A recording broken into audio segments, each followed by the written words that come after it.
Well, hey, how you doing, everybody? Welcome back to Orthodox Review, the most uneducated educational program on the internet. I'm your host, the guy with 1.5 thumbs. And today, we're starting a new segment thingy, whatever. We're going to start talking about actual Bibles here. So this is 83, episode 83, and we're starting this off with kind of a gag gift. Long before I had really wanted to start reviewing actual Bibles, because it takes a lot to review a Bible. I was joking around with Fr Tom Soroka on Facebook, and he had a copy of this, and he gave his 2 cents, and I was like, that's interesting. And he said to me, hey, you should review it. And I was like, you pay for it, and I'll review it. And 2 days later, a copy showed up in the mail. So I've been chipping away at this thing for a few months now. And I think I now have enough of an insight into it to give you a fair but completely biased, I'll be honest, review of the book. So that's that. So that's where we're going with that. This is the Ancient Faith Study Bible from Holman, and it is the Holman Christian Standard Bible. Christian Standard.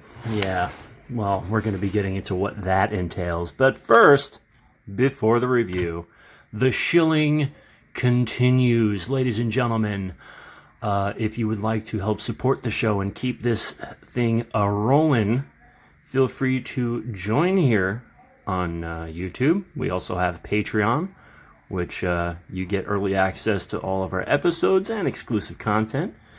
We also have a PayPal tip jar if you just like throwing money at people. Like, I can't think of a nice analogy for that, so I'm letting that one go. But yeah, if you're looking to help the channel out, that's a few ways you can do it. A big, huge thank you to my patrons, because you guys, it's a pleasure working for you. It really is. You treat me better than I deserve. So with that out of the way, here we go. The Holman Christian Standard Bible Study Edition, Ancient Faith. A few quick notes on the Holman Christian Standard translation. It sucks. And I'm not just saying that. I mean, it's just a terrible translation. The original copyright on the Christian Standard is 2017, with the Study Bible being 2019, but the Holman Bible goes all the way back to 1984. It's a Southern Baptist translation, so they like to avoid things like Greek or, accepted texts. So they like to kind of lean on the Hebrew and not so much the Greek Septuagint, which is older than the current Hebrew. So there's chunks missing from the Bible, not the least of which are the deuterocanonical books, but just whole passages just not there. So from a translation standpoint, it's just not my favorite. Now, let's get into, before we get into the actual content of the book, one thing I will say, there's a few things about this Bible that I actually like, and all of them have to do with presentation. First of all, the sewn binding makes it lay flat, so that's nice. 2 ribbon markers. I like the cloth bound cover. The text itself is really well formatted. I'm not going to lie. The slight cream color of the paper, together with the typeset, makes this an incredibly readable Bible. It's just, you know what? As I was poring over some of the texts in here, between chuckles, I did notice that it really does invite you to read it, because it's very, very readable. So let me humor you with a few notes that Father Tom actually had on this, and I'll give you a truncated version. He says, on one hand, it's very commendable to have so many quotes from early fathers and writers, which you do. All the footnotes in here are actually quotes from the early fathers, Augustine, Basil the Great, Ambrose, Theodore, John Chrysostom. Like, it literally is like a who's who of the ante-Nicene fathers. Bede, Augustine again. A lot of Origen in here. Jerome, Cyril of Alexandria. So there's that. The project, he notes, and I will reiterate, is not, I repeat, is not to promote the apostolic and Orthodox Christian faith, but to find, and he calls them, acceptable hooks for modern evangelical Protestants to hang their hats on. And it's true, having gone through it, now there's no real reference to the presence in the Eucharist, or even that the Eucharist is a thing that has to be done. Baptism even is kind of glossed over. They kind of throw the baby out with the bathwater in trying to avoid tradition. Father Tom goes on, the editors avoid touchstone doctrine like theosis, the Eucharist, the Orthodox understanding of righteousness of God, the Orthodox understanding of original sin, baptismal regeneration. But it is a good introduction to some early patristic comments on the scripture, and he concludes by calling it not a robust presentation of the Orthodox faith.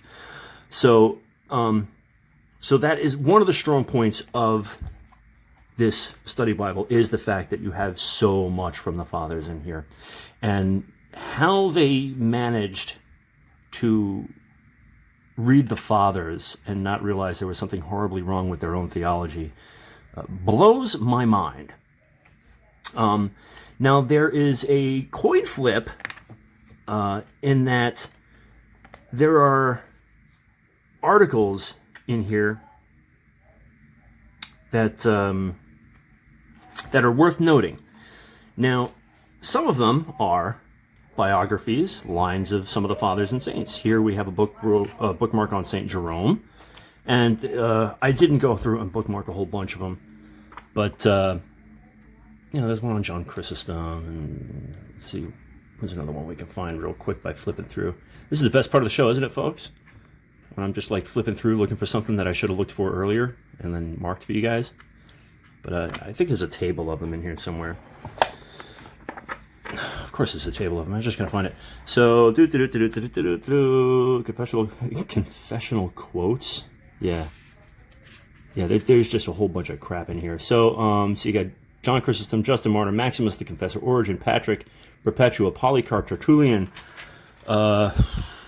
Ambrose of Milan, Anthony of Egypt, Benedict, Augustine, the Cappadocian Fathers, Constantine, Clement of Alexandria, Silly.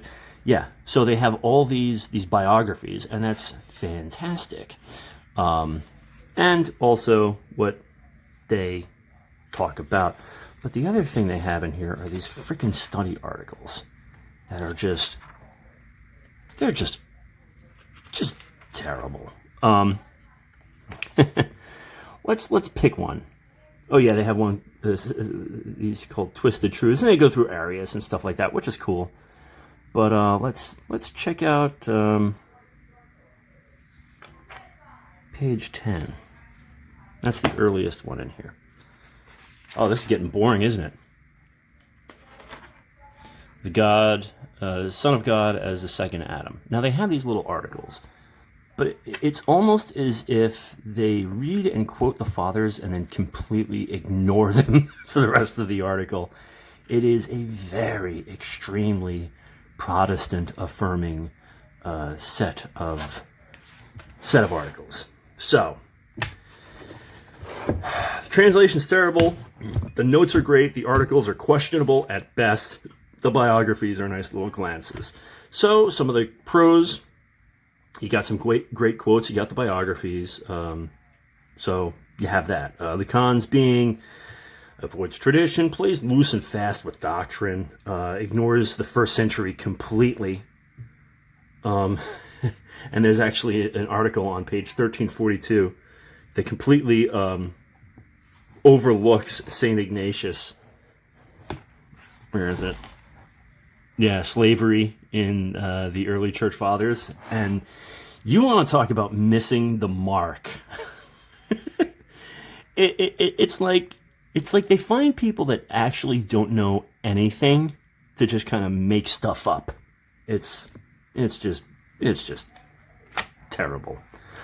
I do not recommend buying this unless you are seasoned, have a solid foundation in the Orthodox faith and a solid foundation in biblical text to begin with, and then using it for the only thing it's good to be used for, and that's extra nuggets of joy from the fathers on specific passages. Outside of that, avoid it.